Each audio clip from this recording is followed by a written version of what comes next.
Well, Virginia, this week, the Republican Party kicking its re-election campaign into high gear. Opening night featured a number of speakers, including politicians, conservative activists, and more. ABC's Andrew Dimbert has more on what they had to say along their line of attack against the Biden campaign.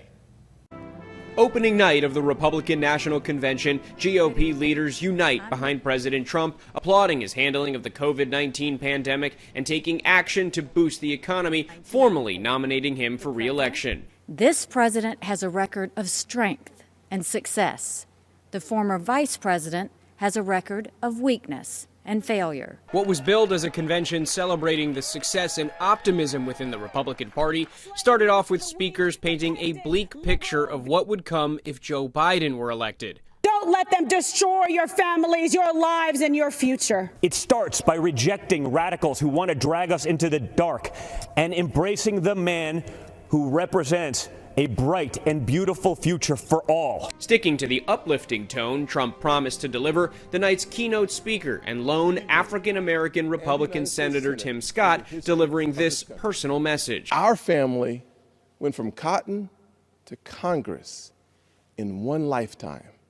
And that's why I believe the next American century can be better than the last. Earlier in the day, President Trump kicked things off with a surprise speech after officially becoming his party's nominee. His message focusing less on building the Republican Party up and more on trying to bring his opponents down with unfounded and incendiary allegations. What they're doing is using COVID to steal an election. The Biden campaign calling day one a parade of dark and divisive fear-mongering designed to distract from the president's failures on the pandemic and the economic fallout, and releasing this new ad. We need a team that's up to the task. While former UN Ambassador Nikki Haley telling Good Morning America the party's message to voters is still one of hope. At the end of the day, the man that I knew in the White House was someone who genuinely cared about the American people.